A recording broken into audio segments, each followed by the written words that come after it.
here's my comprehensive Sony WH-1000XM6 versus Sennheiser Momentum 4 comparison review and which is better. By the end of this video, you'll know which of these headphones is the right choice for you. Hey there, if you're new to recordingnow.com, we buy every single product we review with our own money on a mission to build the most comprehensive database of headphone and wireless earbud reviews, head-to-head comparisons, and overall rankings to help you make a more informed purchase. In addition, I use my background from Pro Audio to create custom EQ settings for all of these headphones to squeeze out the most sound quality potential out of them. I'm up to 3 EQs for the XM6 and 2 EQs for the Momentum 4. To access those EQ settings, click the link to the full blog post below, scroll down to the sound quality section to find the latest settings, or use the chat bot in the bottom right to type in the model name plus EQ. Alright, so starting with comfort, the XM6 weighed 40 grams lighter than the Momentum 4 on my scale. I do immediately feel that weight difference, and also the Momentum 4 has a bit of a tougher headband cushion, so I feel some top of head pressure there. But what I like about the Momentum 4 is that it has more interior ear cup space, so my ears are way more free inside of the ear cup, whereas they're pressing against the fabric inside the XM6. I do think the supportiveness of the cushions is equal between the two, and they could be more plush. Now, the lighter XM6 has a better headband design, although it doesn't have as much cushioning. Being 40 grams lighter and having this wider design that has more of a square shape reduces the top of head pressure. Both of these headphones had a lot of clamping force from the factory, but the Momentum 4 has loosened up in the 2+ years I've owned them, and the XM6 has already loosened up in the 1 month that I've owned them. So overall for comfort, I slightly prefer the lighter XM6 over the Momentum 4, so it receives a 4.5 out of 5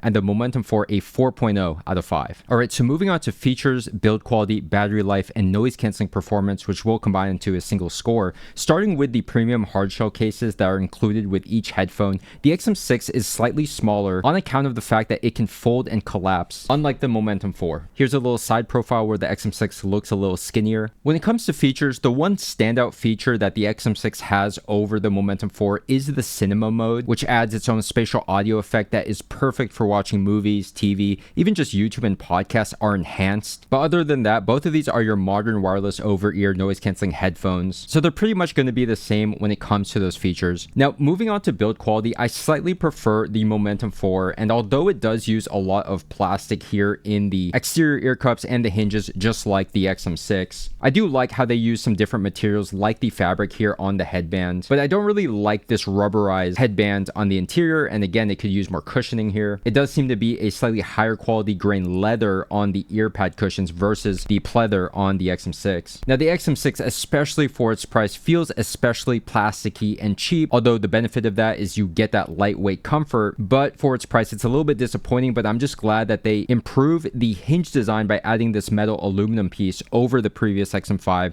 which had an issue with its hinge. So moving on to battery life, the Momentum 4 has twice the battery life of the XM6 at 60 hours compared to 30 hours with noise canceling on, 40 hours with noise cancelling off for the XM6, so that's a clear winner for the Momentum 4, which is especially impressive for this class. There are a couple headphones that have more battery life, like the Cambridge Audio P100 and Marshall Monitor 3, which reviews are coming soon, but honestly, anything past 60 hours is diminishing returns in my opinion. Alright, so moving on to the noise cancelling performance. So online, there's a lot of debate about the Momentum 4's noise cancelling, and typically the sentiment that I see is that people say that the Momentum 4's noise cancelling is not good, and a lot of people say it's downright bad. In my opinion, I've used the Momentum 4 for multiple flights and I've found them to be good enough. I think they get the job done. That said, the XM6 and even the XM5 before it and the QC Ultra are in another tier above the Momentum 4 when it comes to that noise cancelling strength. And of course, the XM6 takes things even further from the XM5, incrementally improving upon that world-class noise cancelling to be, in my opinion, the best and the safest and most consistent noise cancelling implementation today in terms of both strength and the fact that it doesn't have any intrusive side effects like constantly adjusting or creating any sort of clicking or bumping noises. Now, I will say the Momentum 4 is also similarly non-intrusive, but it lacks the pure strength, and also the XM6 has an excellent transparency mode,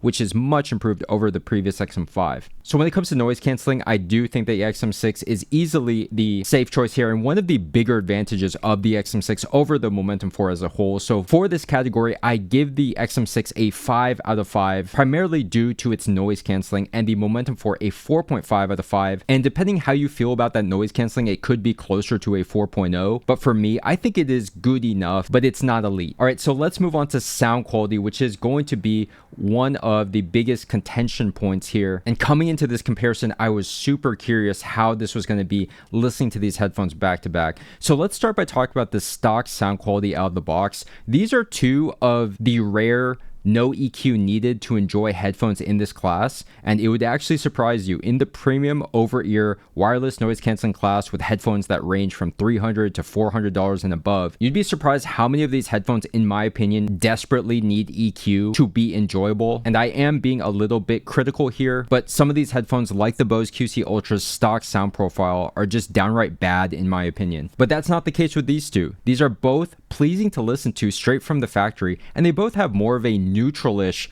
sound profile that most would simply just not be offended by. My critiques are that the Momentum 4 is a bit overzealous with the bass from the factory, but it still retains great separation, clarity, and spacious soundstage for a closed-back headphone, while the XM6 is detailed and impactful, but perhaps a bit on the darker and slightly muffled side compared to the brighter Momentum 4. Now, honestly, like I mentioned in the intro, I have 3 EQs for the XM6 at this point, and I'm up to 2 EQs with the Momentum 4. So I spend most of my time listening to these headphones dialed in with EQs depending on the genre and the mood that I'm in. So we're going to talk about that sound with EQ because I do think these headphones start to really shine after applying EQ. To access those settings, visit the full blog post in the video description or in the pinned comment below and scroll down to the sound quality section. And let me know what you think about those settings and if there are more settings for different genres you want for either of these headphones. Alright, so after applying EQ, I mentioned how the bass was a bit overzealous with the Momentum 4 out of the box, and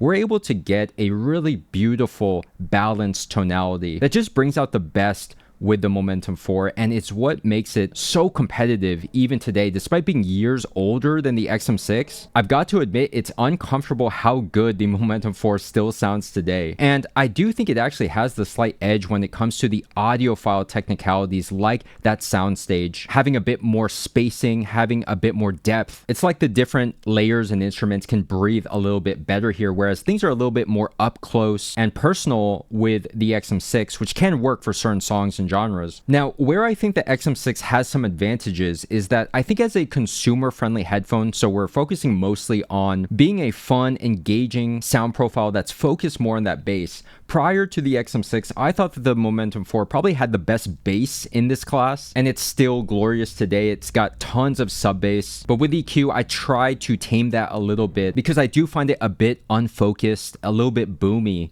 whereas the XM6 has a cleaner bass response, especially after EQ with that 10-band EQ, which I forgot to mention, there's only a 5-band EQ on the Momentum 4, but it is very effective. That said, the 10-band EQ gives us so much flexibility and versatility with the XM6 that I'm able to get the bass response that I personally like that's going to be a bit more cleaner, but at the same time, it's actually even more impactful with more slam and quantity than the Momentum 4 after EQ. So what I think the XM6 does better than the Momentum 4 is that, to me, the XM6 is more fun and engaging to listen to, whereas I think the Momentum 4 is actually still the pick if you're going to do more critical listening, because I think it has a more detailed treble without being as harsh and sibilant as the XM6, which I think is the XM6's biggest weakness. But I think that the bass and the mids are better on the XM6, and I actually hear a more realistic timbre for instruments and vocals on the XM6 over the Momentum 4, despite the M4 being more detailed with a smoother treble. But honestly, when I'm listening to these back to back, it's so close that I do feel like we're splitting hairs here.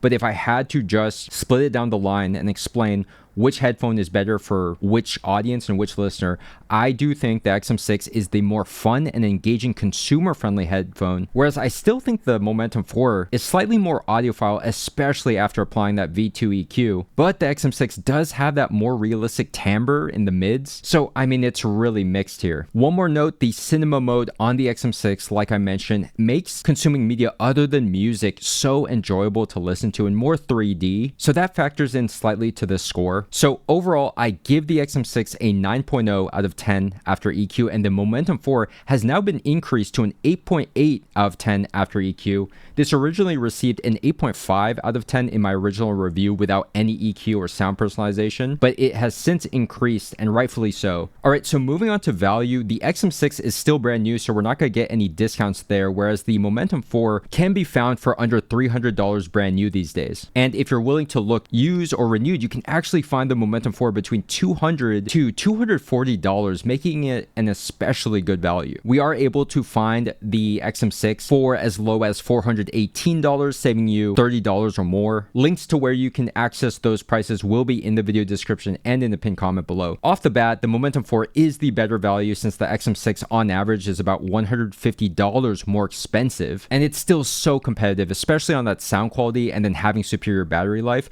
But the honest truth is that the XM6 is a better overall headphone if we factor in that much improved noise canceling performance, a slight improvement in the comfort, and depending on your preference, slightly better sound quality and cinema mode. I do think that the XM6 is one of the safest and more future-proof choices you can make today, and I think that the XM6 is fairly priced but not a bargain, so I give them a 4.0 out of 5 for value, and the Momentum 4 a 4.5 out of 5. And if you're wondering what it takes to get a perfect 5 out of 5 value score, we've got some headphone reviews on the way that will reach that score, so you'll see what that takes. But overall, Momentum 4 a better value, despite being a slightly worse headphone as a whole. Alright, so tallying up the overall scores, the Sennheiser Momentum 4 receives an 8.7 out of 10, and the XM6 receives a 9.0 out of 10, winning the comparison for today. So overall, my thoughts are that this is a lot more competitive and a little bit too uncomfortably close for the newer XM6, which again costs about $150 more than the older Momentum 4, which still performs beautifully today. I've honestly been a big supporter and honestly champion of the Momentum 4 since I first did my review of them. I've called them the best dollar value for the money, and that was before even experimenting much with the EQ and taking their sound quality to another level. But overall, this is a tall task comparing it to the brand new and improved XM6, which really its noise canceling and slightly better comfort is going to give it an edge overall as an overall product and package. Now, if I'm going for value, I think the Momentum 4 is still a great pick in 2025, and I've received a lot of comments of people sharing their prices that they're able to get for the Momentum 4 that they see online, and it's really hard to beat the value that you get. But I think taking a step back, the XM6 is the better overall all-arounder, which, you know, for this class of headphones, these aren't just wired headphones that are purely about sound quality. They are about their convenience and their effectiveness as a noise canceling headphone. So in that sense, I do think the XM6, you are getting more headphone for that $150. It's just a matter of your priorities and if that's worth it to you. All right, so if you found this comprehensive review helpful to help you make a better purchase decision and give you a little more clarity, hit the thumbs up button, leave a comment below. If you have any questions about either of these headphones or any of the headphones on the website,